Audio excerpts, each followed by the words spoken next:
So hello everyone, welcome back to science mentor.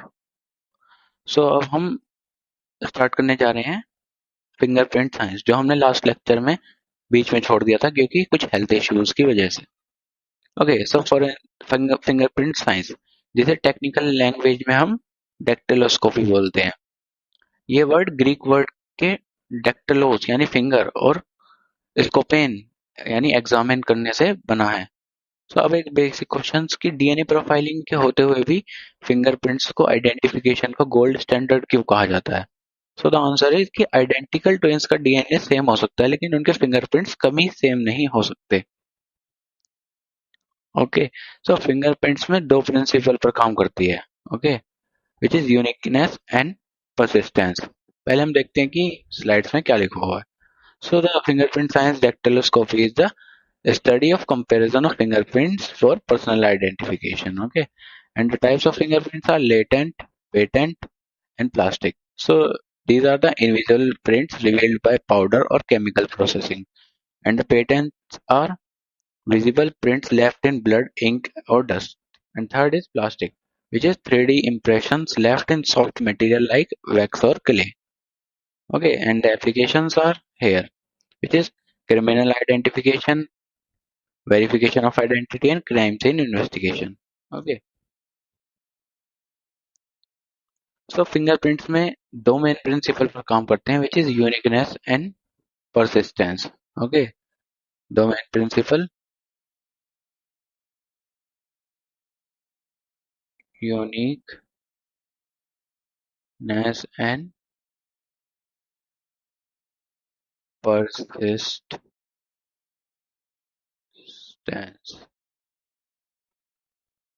Sir Francis Galton ने 1892 में अपनी book fingerprints में mathematical prove किया था कि दो लोगों के फिंगरप्रिंट सेम होने की प्रोबेबिलिटी लगभग जीरो है। क्यों यूनिक होते हैं? क्योंकि ये मदर के वोम में थर्ड या fourth month of pregnancy, okay, पर ही बन जाते हैं। इनका स्ट्रक्चर स्किन की डर्मल पेपिले लेयर पर डिपेंड करता है और ये पूरी लाइफ अनचेंजिंग परसिस्टेंट रहते हैं जब तक स्किन की डीप लेयर डिस्ट्रॉय ना हो जाए।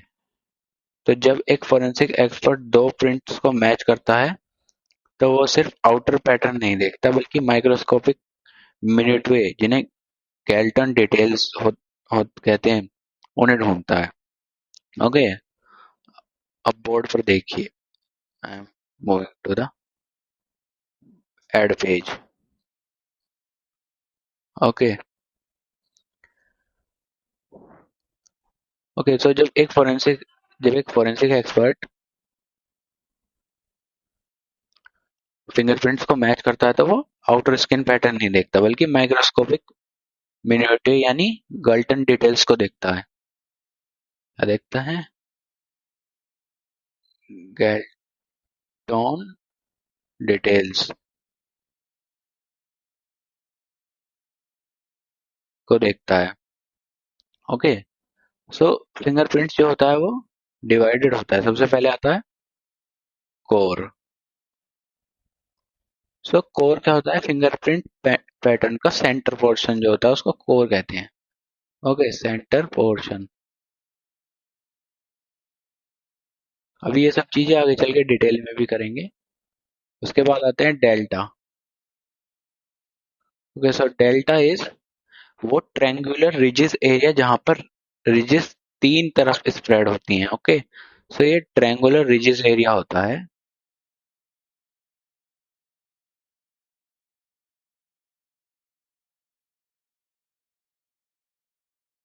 ओके, ट्रायंगुलर रिजिस एरिया जहां पर रिजिस तीन तरफ स्प्रेड होती हैं उसको डेल्टा बोलते हैं। उसके बाद आता है रिजिस का रास्ता। जहां रिजिस रुकती हैं, रिज एंडिंग बोलते हैं जिसे, जहां दो हिस्सों में टूटती हैं उसे बाइफरकेशन बोलते हैं। ये छोटा डॉट तो डॉट बोलते हैं। ओके, इन्हीं यूनिट पॉइंट्स को की एग्जैक्ट लोकेशन मैच करके पर्सन की आइडेंटिटी पे एस्टेबलाइज होती है। ओके,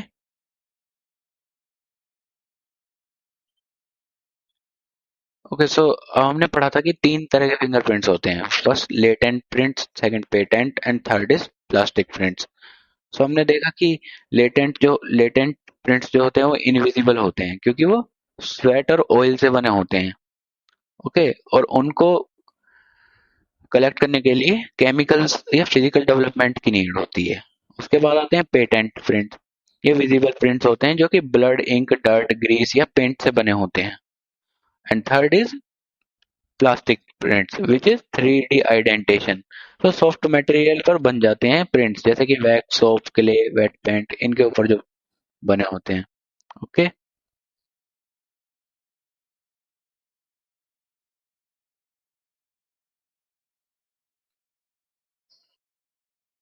सो लेटेंट प्रिंट्स जो होते हैं वो सबसे ट्रिकी होते हैं क्योंकि इनविजिबल होते हैं और ह्यूमन बॉडी के एक्रेन या फिर सेबेसियस यानी स्वेट और ऑयल ग्लैंड से जो स्वेट निकलता है उसके ट्रेसेस सरफेस पर छूट जाते हैं, उनसे बने होते हैं।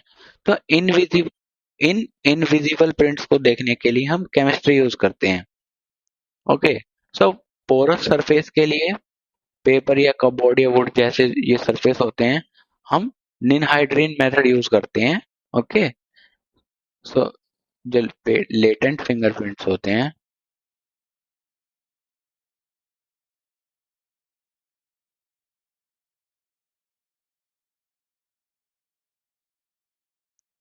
उनको कलेक्ट करने के लिए अगर वो पोरस सरफेस पर हैं, porous surface, okay, porous surface for example paper, cupboard, ऐसे जो, या वुड। Okay, would. सो ऐसे जो सरफेसेस होते हैं उन पे हम निनहाइड्रीन मेथड यूज करते हैं। कौन सा मेथड? निन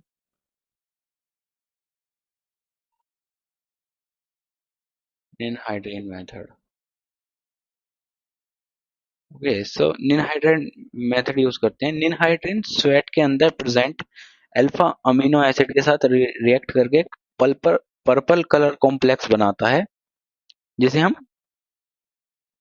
रूहेमांस पर्पल कहते हैं। ओके, सो जो निनहाइड्रीन जो एक केमिकल होता है, ये स्वेट के अंदर जो प्रेजेंट अमीनो एसिड्स हैं, alpha amino acids, alpha amino acids होते हैं, उनके साथ रिएक्ट करके निनहाइड्रीन में जो होता है केमिकल, निनहाइड्रीन, वो एक पर्पल कलर का कॉम्प्लेक्स बनाता है जिसे हम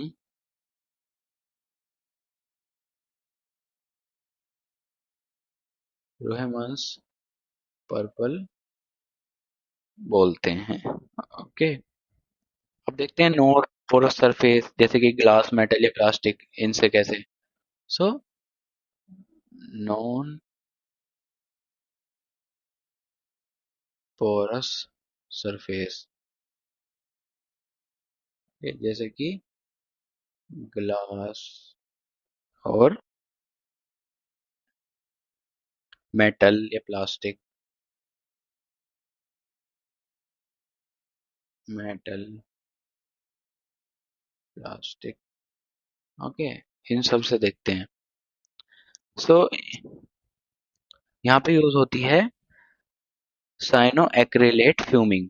ओके, तो सुपर ग्लू को हीट करने पर जो वेपर्स निकलते हैं वो स्वेट रिजेस के मॉइस्चर के साथ रिएक्ट करके रिजेस का एक परमानेंट व्हाइट पॉलीमर लेयर बना देते हैं। ओके, तो the method is used is cyanoacrylate fuming.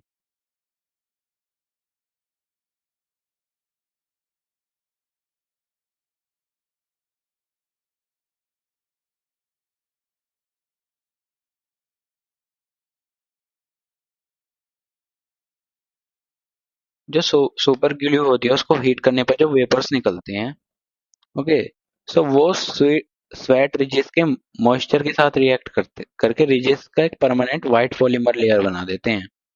Okay, super glue heat करने पर जो वेपर्स निकलते हैं, वेपर्स वो स्वेट मॉइस्चर के साथ रिएक्ट करके क्या बना देते हैं? White polymer layer.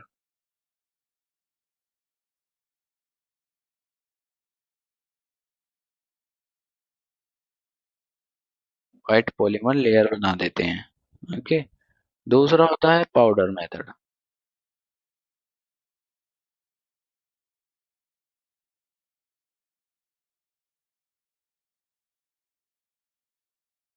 So the powder method is fingerprint powder.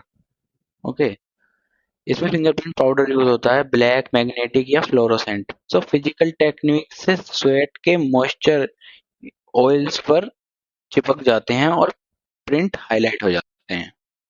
Okay,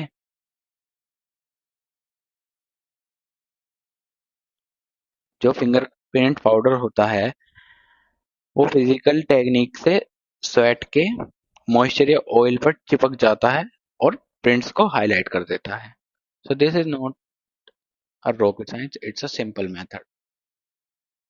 simple method कि फिंगरप्रिंट पाउडर को फिंगरप्रिंट्स के ऊपर डालने के बाद वो स्वेट से चिपक जाता है और रिजेस और पैटर्न्स को हाईलाइट कर देता है।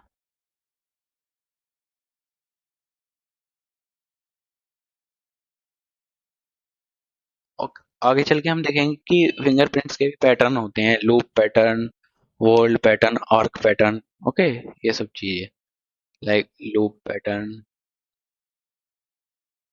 इन चीजों को भी पढ़ेंगे आगे जाके फिंगरप्रिंट वाले चैप्टर में। ओके, होल्ड पैटर्न और आर्क पैटर्न।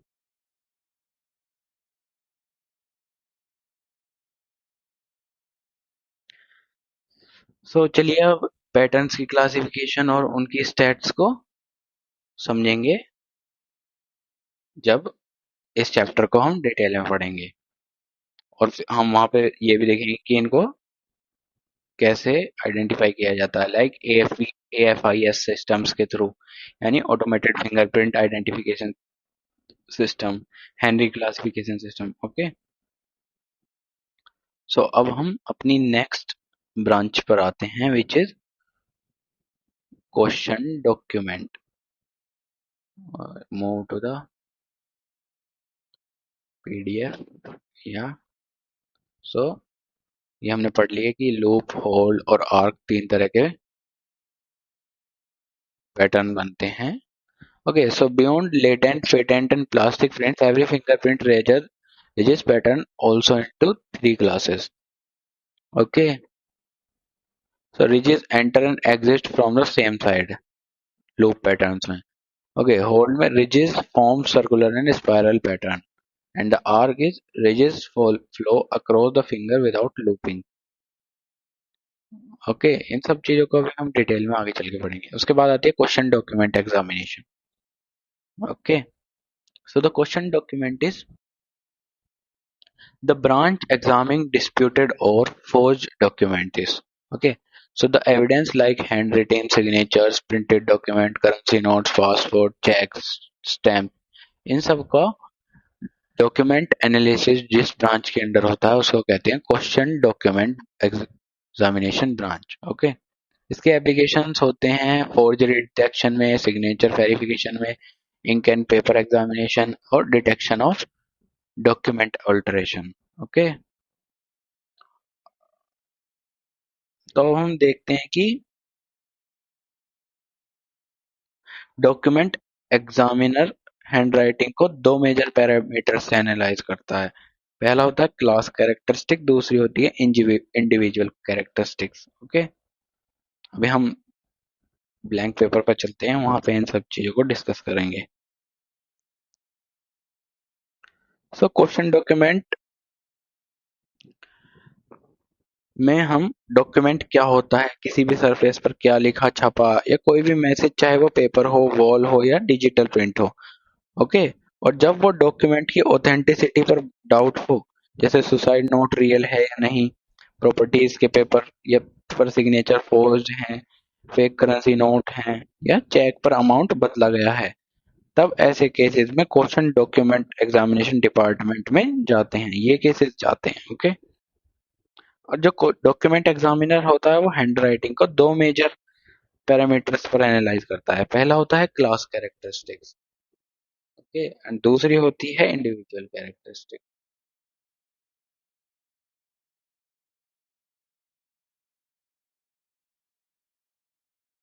क्लास कैरेक्टरिस्टिक्स और इंडिविजुअल कैरेक्टरिस्टिक्स। तो क्लास कैरेक्टरिस्टिक्स वो बेसिक स्टाइल है जो हम बचपन में स्कूल में सीखते हैं, जैसे कर्सिव या प्रिंट स्टाइल। ओके, सो ये सेम सेम बैच या सेम स्कूल के कई लोगों में आइडेंटिकल हो सकती है। ओके, सो ये तो होगी क्लास कैरेक्टरिस्टिक्स। दूसरी होती है इंडिविजुअल कैरेक्टरिस्टिक, ये सबसे इंपॉर्टेंट है। सो पढ़ाई के बाद इंसान के ब्रेन और हैंड मोटर स्किल्स की वजह से एक यूनिक हैबिट बनती है, जैसे पेन प्रेशर कितना है, लेटर्स का स्लैंट यानी झुकाव कैसा है, पेन लिफ्टेड कैप्स कैसे हैं, कहाँ हैं, और स्ट्रोक के स्टार्ट और एंड पॉइंट कैसे हैं। ओके, सो जो फोर्ज हैंडराइटिंग में हमेशा हेजिटेशन ट्रेमर्स होते हैं, ये एग्जाम टिप है आपके लिए। सो पहले तो हमने पढ़ी क्लास, पहले दो क्लास होती थी विच इज मतलब दो कैरेक्टरिस्टिक्स होती थी जिनके बेसिस पर डॉक्यूमेंट एग्जामिनर हैंड राइटिंग को एनालाइज करता था। पहला था क्लास, क्लास कैरेक्टरिस्टिक्स।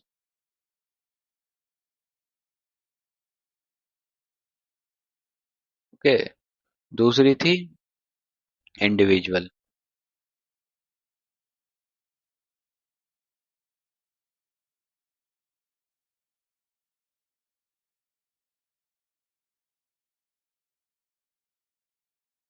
सो जो क्लास कैरेक्टरिस्टिक्स थी, ये तो एक सेम बैच या स्कूल के कई लोगों में आइडेंटिकल हो सकती है, जैसे कि हम बचपन में सीखते थे कर्सिव या प्रिंट स्टाइल। ओके, तो ये सेम हो सकती है किसमें, सेम बैच में। ओके, सेम बैच या सेम स्कूल्स में। Okay?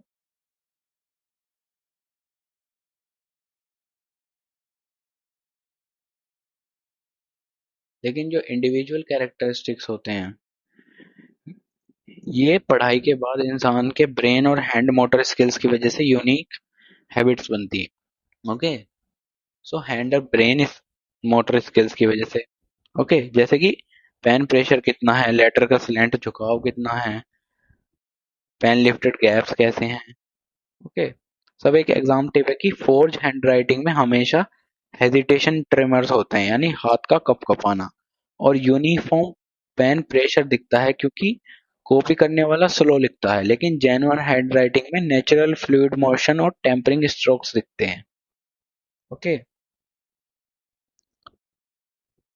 सो ये सब लिखने की जरूरत नहीं है, लेकिन इनको आप समझ सकते हैं क्योंकि ये ज्यादा डिटेल में है, तो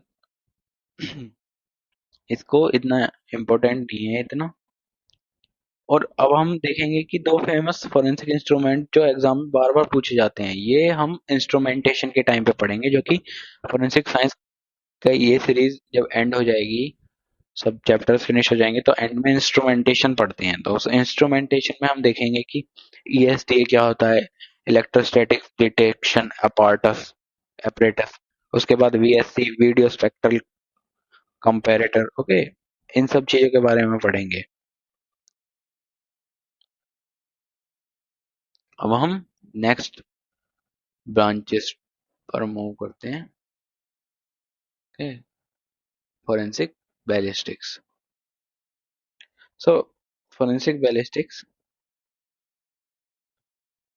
जो कि fire arms, bullet cartridge cases और गनशॉट वाउंड्स की डिटेल स्टडी करती है।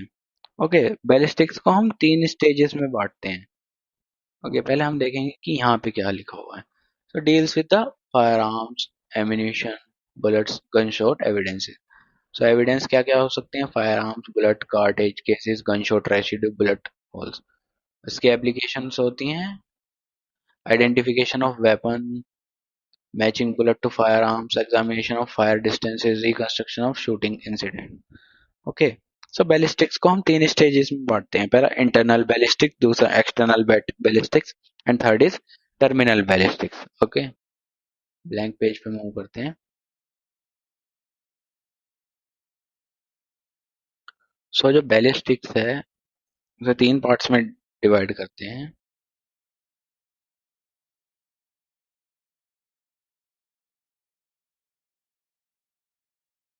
तीन part is, first is internal ballistics,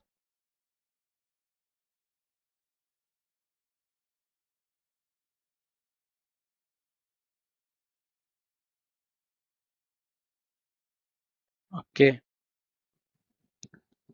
so trigger दबाने से फायरिंग पिन प्राइमर को हिट करती है, गन पाउडर बर्न होता है और गैस प्रेशर बनाता है और बुलेट बैरल से निकलने तक का काम जो है वो इंटरनल बैलिस्टिक्स के अंदर आता है। ओके, सो जब ट्रिगर दबता है, ट्रिगर दबाने से लेकर,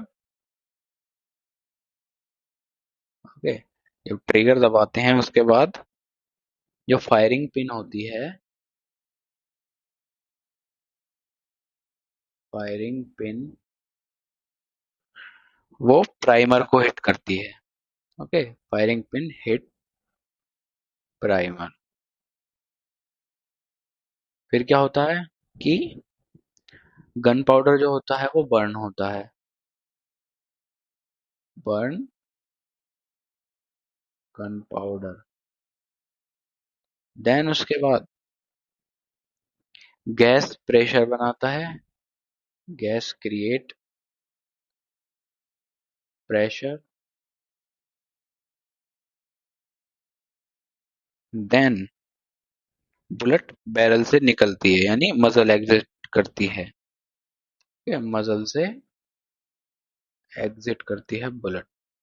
तो यहाँ तक का पार्ट जो है वो इंटरनल बैलिस्टिक्स के अंदर आता है। उसके बाद आती है एक्सटर्नल बैलिस्टिक्स। ओके,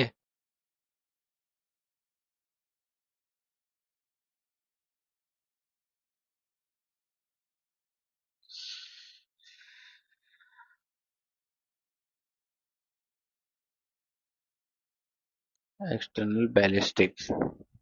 तो बैरल से निकलने के बाद बुलेट एयर में कैसे ट्रेवल करती है, ग्रेविटी, वाइंडेज और ड्रैग और ट्राजेक्टरी की पाथ क्या है। ये सो बैरल से निकलने के बाद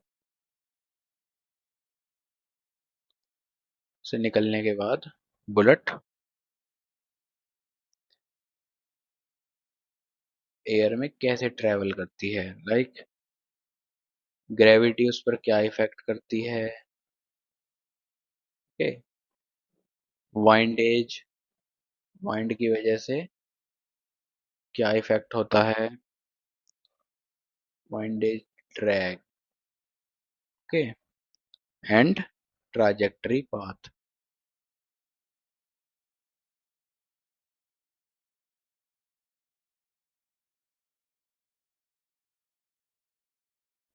ये सब एक्सटर्नल बैलिस्टिक्स के अंदर आता है। अब हम आते हैं थर्ड पार्ट पे, which is terminal ballistics. Okay, so terminal ballistic bullet जब टारगेट या ह्यूमन बॉडी को हिट करती है तो वाउंड कैरेक्टरिस्टिक्स और टिश्यू डिस्ट्रक्शन कैसे बनता है उसकी स्टडी टर्मिनल बैलिस्टिक्स में होती है। सो बुलेट जब टारगेट को हिट करती है, हिट टारगेट एंड देन, या मतलब ह्यूमन बॉडी या टारगेट, तो वाउंड कैरेक्टरिस्टिक्स यानी घाव के कैरेक्टरिस्टिक्स,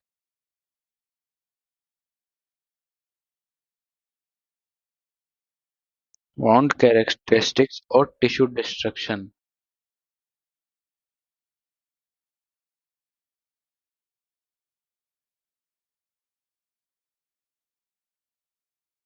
टिश्यू डिस्ट्रक्शन जो होता है वो कैसे बनता है इसकी स्टडी हम टर्मिनल बैलिस्टिक्स के अंदर करते हैं। ओके, अब आते हैं बैलिस्टिक्स के सबसे इम्पोर्टेंट कॉन्सेप्ट राइफलिंग पर। अभी हम इसे आगे जाके भी पढ़ेंगे। हम थोड़ा ओवरव्यू ले लेते हैं इसका यहाँ पे। ओके, तो राइफलिंग। सो गन बैरल के अंदर स्पाइरल पैटर्न कट किए जाते हैं। उठे हुए हिस्से को लैंड बोलते हैं और कट किए हुए संकन पोर्शन को ग्रूव बोलते हैं। ओके, सो राइफलिंग से क्वेश्चंस पूछ लेते हैं कि राइफलिंग का मेन फंक्शन क्या होता है। Okay, so the answer is bullet को स्पिन देना। जब एक टॉप स्पिन करते हुए बैलेंस बनाता है, वैसे ही स्पिन होने की से बुलेट को गायरोस्कोपिक स्टेबिलिटी मिलती है और वो हवा में स्ट्रेट ट्रेवल करती है। ओके। ओके, जब लेड या कॉपर बुलेट बैरल के अंदर से पास करती है तो बैरल के लैंड और ग्रोव उस बुलेट के ऊपर यूनिक स्क्रैच मार्क्स छोड़ते हैं, जिनसे स्ट्राइएशन मार्क्स बनते हैं। और टेस्ट फायरिंग करके निकाली गई बुलेट और क्राइम सीन से जो मिली बुलेट है उसकी कंपैरिजन माइक्रोस्कोप पर साइड बाय साइड रखकर इन स्टेरेशन लाइन को मैच किया जाता है। अगर स्टायरेशन मार्क मैच हो जाते हैं तो कंफर्म हो जाता है कि फायरिंग आईएसआई स्पेसिफिक गन से ही हुई है। ओके, फिर हम पढ़ेंगे कि गन शॉट रेसिड्यू क्या होता है। तो गन फायरिंग होते ही शूटर के हाथ, कपड़ों और आसपास पर एरिया पर माइक्रोस्कोपिक वेपर डिपॉजिट होते हैं, जिन्हें गन शॉट रेसिड्यू बोलते हैं। ओके, और ये भी हैवी मेटल्स होते हैं। हैवी मेटल्स का ट्रायड होता है, जैसे लेड, बैरियम और antimony. Okay, in spherical gunshot residue particles को आइडेंटिफाई करने के लिए हाई एंड लैब में सैम ईडीएक्स इंस्ट्रूमेंट यूज होता है। वो सब हम चीज जब राइफलिंग और इन सब का कंसेप्ट को डिटेल में पढ़ेंगे तब ये सब चीज पढ़ेंगे। Okay, now move to another important branch,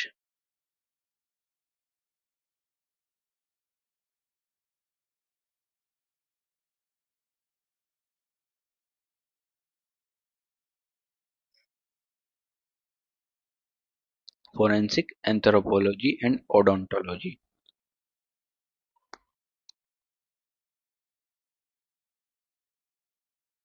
सो यहाँ पे साइंटिफिक एग्जामिनेशन होता है ह्यूमन स्केलेटल रिमेन्स का for legal identification and determine cause and manner of death. Okay, इसको फोरेंसिक एंथ्रोपोलॉजी कहते हैं, यानी involve the examination of human skeletal remain.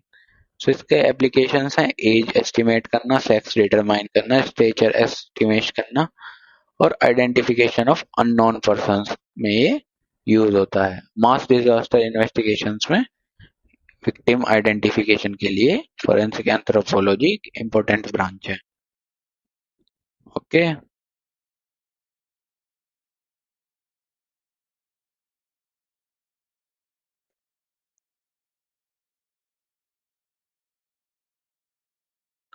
So इसके अंदर जो ये चार पार्ट हैं, sex estimation, age estimation, stature estimation and ancestral race का एस्टिमेशन, ये सब चीज ऑस्टियोबायोग्राफी यानी एक बिग फोर पैरामीटर्स के अंदर आती हैं। ओके, अब हम इसे डिटेल में पढ़ेंगे। मतलब अभी के लिए हम समझेंगे कि फोरेंसिक एंथ्रोपोलॉजी क्या है। फर्दर लेक्चर्स में हम इसे डिटेल में भी कवर करेंगे।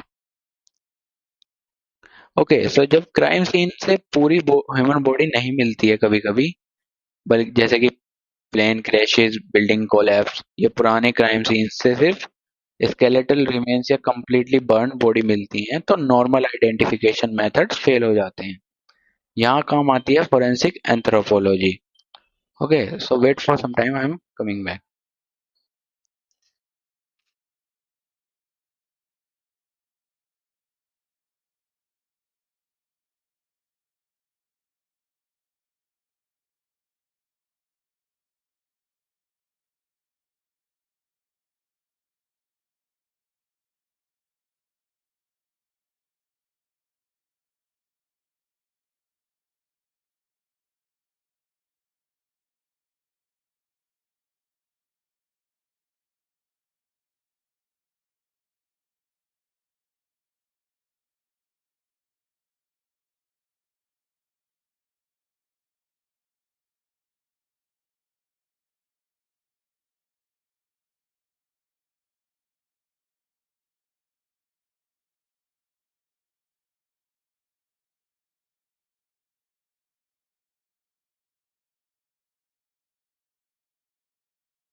ओके, तो कहाँ पे थे? सो यहाँ पे थे कि तब नॉर्मल आइडेंटिफिकेशन मेथड्स फेल हो जाते हैं जब बहुत ही ज्यादा बेकार या कंप्लीटली बर्न बॉडीज मिलती हैं, तो यहाँ काम आती है फोरेंसिक एंथ्रोपोलॉजी। सो फोरेंसिक एंथ्रोपोलॉजिस्ट जो होते हैं वो बोन्स की स्टडी करके हमें इंडिविजुअल का बायोलॉजिकल प्रोफाइल तैयार करते हैं, जिसे हम ओस्टियोबायोग्राफी कहते हैं। इसमें 4 बिग पैरामीटर डिटरमाइन किए जाते हैं, जैसे कि sex determination, age estimation, stature estimation and ancestry या रेस क्या है। ओके, तो हम ब्लैंक साइड पे मूव करते हैं, इन चीजों को पढ़ते हैं।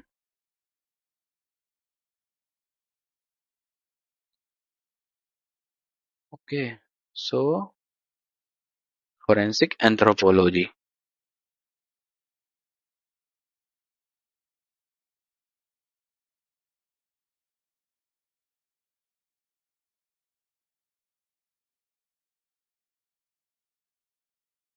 ओके, सो फोरेंसिक एंथ्रोपोलॉजी में हम 4 बिग पैरामीटर जिसे ओस्टियोबायोग्राफी ओस्टियोबायोग्राफी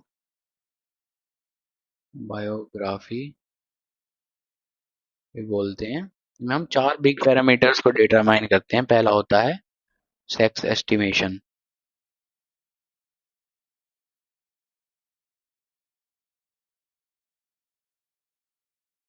ओके, तो सेक्स एस्टिमेशन में बोन्स से सेक्स डिटरमाइन करने के लिए सबसे रिलायबल स्ट्रक्चर होता है पेल्विक। ओके, तो हम एस्टिमेट करते हैं जो स्केलेटल रिमेन होते हैं उससे सेक्स का डिटरमाइन करते हैं। ओके, सो उसमें सबसे जो रिलायबल स्ट्रक्चर होता है वो है पेल्विक यानी हिप बोन। ओके, सो जो फीमेल पेल्विक होता है वो चाइल्ड बियरिंग के लिए नेचर में वाइडर बना होता है। ओके, इसलिए सब प्यूबिक एंगल जो फीमेल में होता है वो ब्रॉड होता है और मेल्स में नैरो होता है। ओके, सो उस सब प्यूबिक एंगल्स के थ्रू हम मेजर करते हैं। ओके, सब प्यूबिक एंगल अगर ब्रॉड है तो फीमेल, नैरो है तो मेल। ओके, उसके बाद स्काइटिया नोच यानी फीमेल्स में वाइड होता है और मेल्स में डीप या नैरो होता है। और सेकंड बेस्ट चॉइस होती है स्कल। मेल्स में ब्रो रिजेस यानी BROW रिजेस। ओके, और ईयर के पीछे बोन बड़ी और प्रोमिनेंट होती है, जबकि फीमेल्स में स्मूथ और छोटी होती है। ओके, सो स्कल के थ्रू भी मेजर किया जाता है, स्कल के थ्रू भी सेक्स एस्टिमेट किया जाता है। फिर जो मेल्स होते हैं उनमें ब्रो रिजेस, मेल्स में,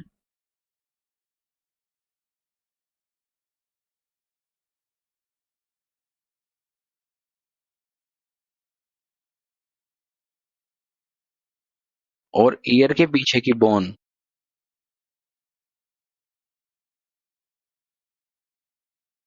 ईयर के पीछे की बोन यानी जो होती है वो बड़ी और प्रोमिनेंट होती है। Huge and prominent. बाकी फीमेल्स के केस में ये स्मूथ होती है।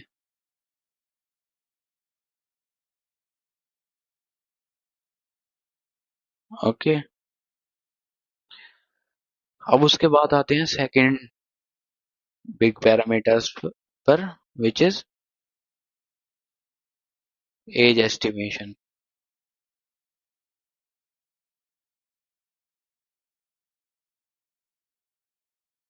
सो एज एस्टिमेशन यानी उम्र कितनी है, मतलब उम्र कितनी थी।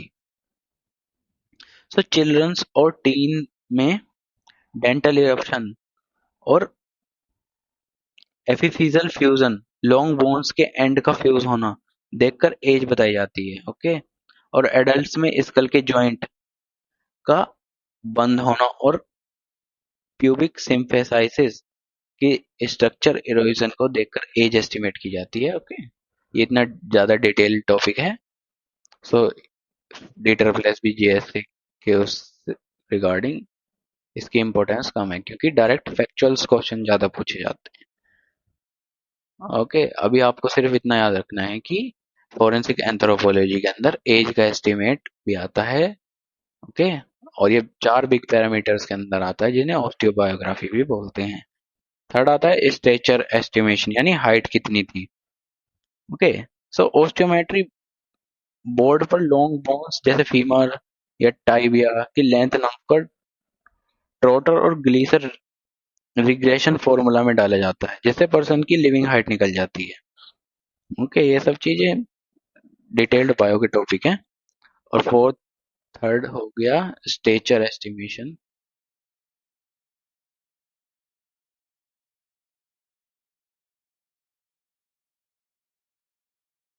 फोर्थ हुआ एंसेस्ट्री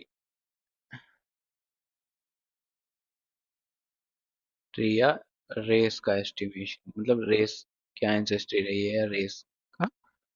सो नस्ल एपर्चर या स्कल शेप से एंसेस्ट्रल ओरिजिन डिटरमाइन किया जाता है। Okay. Now moving to the another branch important branch of forensic science, which is forensic odontology. Okay. So forensic odontology is the application of dental science in legal investigations. Okay.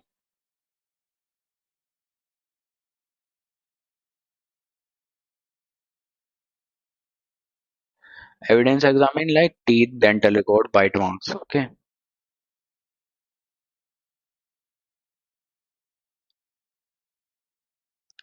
So जो teeth human body का सबसे unique part होता है। Tooth का outer most layer enamel से बना होता है और ह्यूमन बॉडी का हार्डेस्ट टिश्यू होता है। सो फायर एक्सीडेंट या सीवर बॉडी डिकम्पोजिशन में जब सॉफ्ट टिश्यू और फिंगरप्रिंट्स कंप्लीटली डिस्ट्रॉय हो जाते हैं तो दांत इंटैक्ट रहते हैं।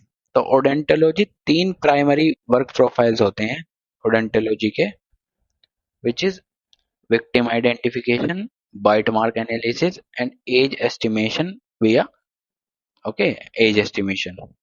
Okay. So in 3 I am writing them here. So 3 primary work profile होते हैं फोरेंसिक ओडेंटोलॉजी के। 3 primary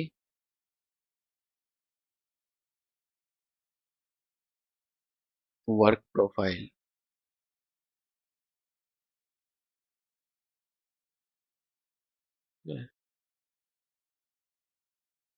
first is victim identification,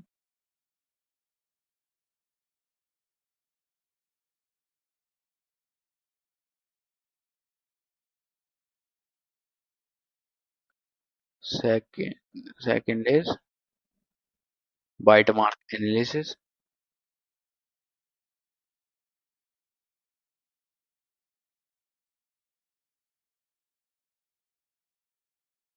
and third is age estimation।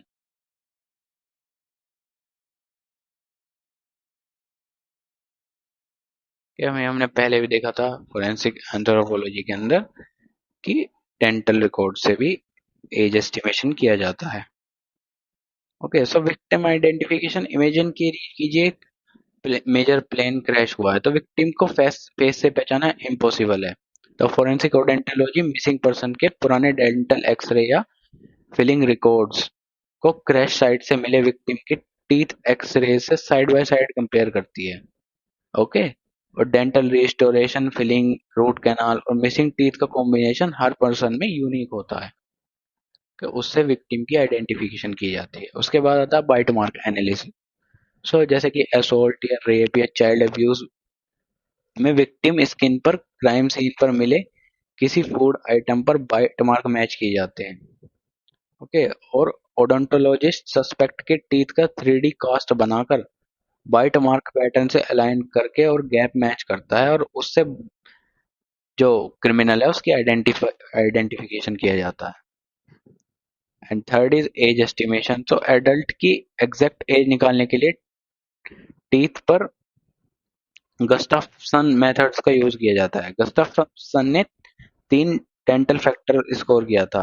Okay, सो खाने के दांत, ओके, सेकेंडरी डेंटिन का जमा होना, थर्ड इज पेरिडोंटल अटैचमेंट का लूज होना, फोर्थ इज सीमेंटम की layering, fourth root resorption, sixth is root transparency. Okay, इन सब चीजों के बेसिस पर एज का एस्टिमेशन किया जाता है। Okay,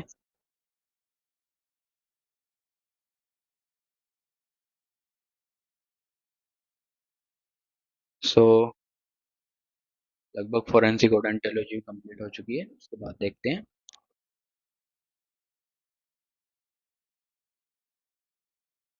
okay, so other branches भी हैं जो मेन ब्रांचेस में तो नहीं आती लेकिन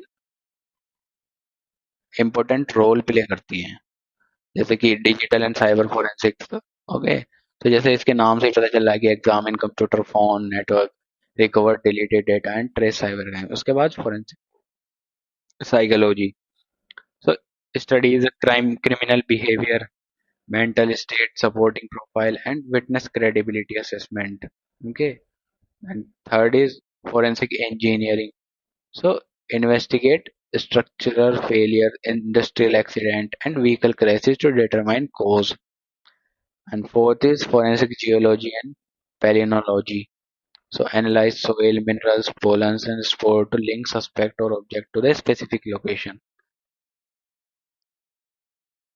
Okay, so these are the 9 branches, important branches, which is forensic biology, forensic chemistry, toxicology, serology, fingerprint science, document examination, ballistics, forensic anthropology, odontology, और इन सब को हमने अब तक डिटेल में कवर किया है और आगे हम इन चीजों को अलग अलग चैप्टर्स में भी पढ़ेंगे और इनके मेथड ऑफ आइडेंटिफिकेशन या फिर क्या क्या मेथड्स, इंस्ट्रूमेंटेशन मेथड्स क्या क्या यूज होते हैं, उन सबको हम आगे पढ़ेंगे।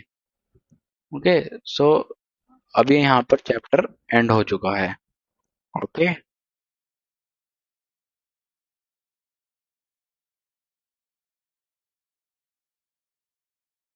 सो हमने अब तक पढ़ लिया chapter 1, what forensic science is, objective scope and workflow. उसके बाद 7 प्रिंसिपल पढ़े, फिर 9 ब्रांचेस को डिटेल में पढ़ा। ओके, सो अगर आपको ये लेक्चर हेल्पफुल लगा हो और बोर्ड प्रेजेंटेशन से कंसेप्ट क्रिस्टल क्लियर हुए हो तो वीडियो को लाइक जरूर करें और अपने फोरेंसिक साइंस बैचमेट या एग्जाम एस्पिरेंट्स के साथ शेयर करें। ओके, और साइंस मेंटर को सब्सक्राइब करना ना भूलें। और अगर आपको कोई डाउट या क्वेश्चन है तो नीचे कमेंट सेक्शन में पूछ सकते हैं या फिर टेलीग्राम की लिंक चैनल के डिस्क्रिप्शन में है, वहां से आप मुझे पर्सनली डीएम भी कर सकते हैं। Okay, and stay tuned for upcoming next lecture on crime scene management and evidence handling. Okay, keep studying, stay curious, and I will see you in the next class. तब तक के लिए revise करते रहो। जय हिंद।